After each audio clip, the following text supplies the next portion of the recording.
Okay,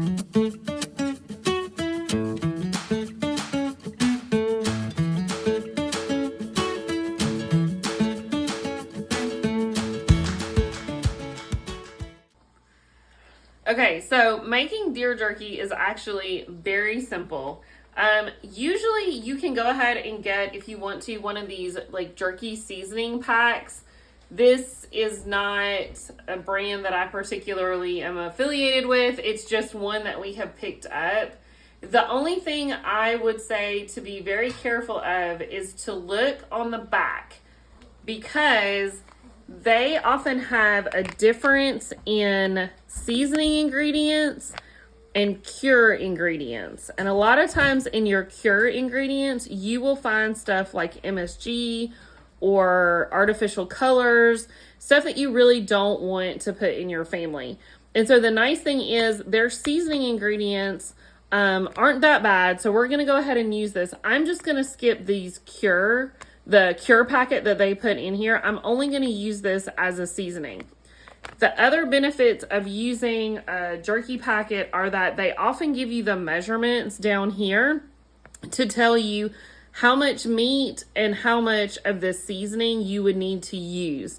And since, of course, you can't taste raw meat to see if you've seasoned it enough, then this is really helpful whenever you are trying to figure out measurements and stuff like that.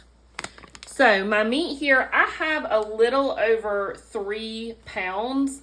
Our deer meat, our processor packages it in 1 to 1.5 pound packages. They vary. So I know that I have a little bit over 3 pounds here.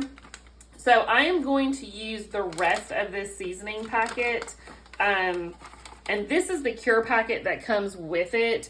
It is completely unnecessary when you are making jerky. So if you find a seasoning that you like and it has a cure packet that comes with it, you can toss it. You do not have to use it. So I'm going to go ahead and I'm going to use the rest of this seasoning packet. And I'm just going to work that in to all of this meat.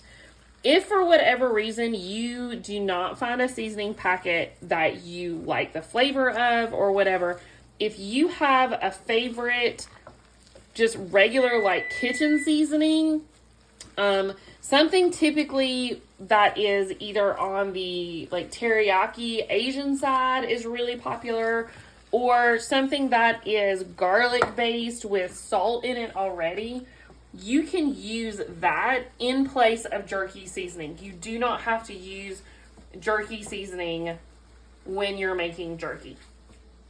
However, like I said, with the packets, it's just helpful because they give you the amounts that you would use for however much meat that you're trying to turn into jerky. So once you get this all mixed in, this needs to rest for at least 24 hours. So all I'm going to do is finish mixing this all together. I'll put a cover on it and I will put it in my refrigerator. And then tomorrow we will make beef jerky or deer jerky. Just kidding. Not even beef jerky. It's deer jerky. So our venison has sat overnight with the spices in it. It has been in the refrigerator and we are now ready to go ahead and get it in the dehydrator. You do not have to have a separate dehydrator. I have a Ninja Foodie and that has a dehydrate option on it. So that's really helpful. Another way that you can dehydrate jerky is by putting it in the oven on as low as your oven will go. So my dehydrator runs generally about 150 and I do that for 6 hours for meat. In the oven, I think my oven only goes down to 180 degrees. So I would probably run that closer to 3 or 4 hours, but you can just kind of test it and see when it gets to that jerky consistency, then you know you're finished. There are 2 ways that you can basically do jerky when you're doing ground meat. You can make jerky out of thinly sliced like steaks or cube steak or whatever, and we've tried that, but my family just prefers the ground more than anything. So since we make jerky quite a bit, I got a jerky gun. I got this from Bass Pro Shops. You can order them online. There's a variety of places you can get them from, but this is probably just the easiest way to do it. It comes with 2 different nozzles. It has this flatter one, and then it comes with a more round one if you wanted to make more of a jerky stick. But I'm gonna use this flat one, and so we're gonna get this filled up and start to get the jerky on our trays. These are the dehydrating trays that came, well, I had to order them separate from my Ninja Foodie, but they just stack up, and so you can fit, I think it's five trays total that I can fit in the container for it to dry.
So if you do not have a jerky gun and you just aren't sure that you really are going to want to purchase one, another way you can do this is you can do it by hand. You could also use a rolling pin to roll this out as flat as possible.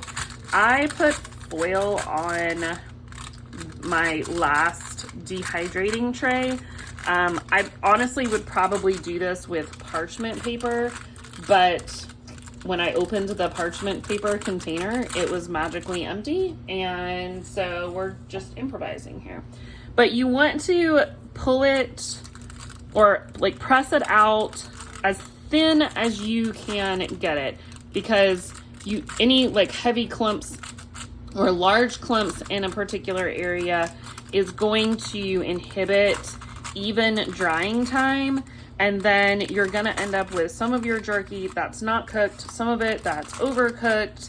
And so doing it, just making sure that it's all pressed as thin as possible and as evenly as possible is going to help give you just the most even cooking time, I guess, basically. So I'm gonna get this pressed out, and then I'm going to actually dehydrate this as one continuous piece, and I will tell you why.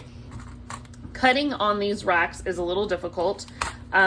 Also, I don't really want to cut through my foil, or I wouldn't want to cut through my parchment paper, either way. Also, when this gets dry, I just think it is easier to cut through. You can use your kitchen scissors on it. You could use a pizza cutter on it. You could use a sharp knife, a variety of cutting tools. I just think it's a little bit easier to manage once it's a cooked solid piece and you're not really worried about raw meat or just not cutting through everything you have under here. So if you are doing it without a jerky gun, then I would recommend doing it this way. So let's see, I almost have it where I want it. And also just for space maximizing, like fill your trays up, because 6 hours is just, it's longer than you think it is. So, okay, so I have that pushed out all the way where I want it. So I'm going to add that as my top layer on my dehydrating trays. And then this whole thing is going to go into the little insert that goes into my foodie. And let me wash my hands, and then we'll get it in there and we'll get it started. So this is ready. I am putting it in here, and you can see this is just handy. This is also an air fryer. I am not affiliated with Ninja. I really wish I was though, because I love their products. So I have it on my dehydrate setting. It automatically sets for 150 degrees at 6 hours. All of this is changeable. So if you're like wanting to dry herbs or something, you can lower it, you can change the time. But I have found that this temperature and this time for jerky is perfect. So we're just gonna start it and see you in 6 hours.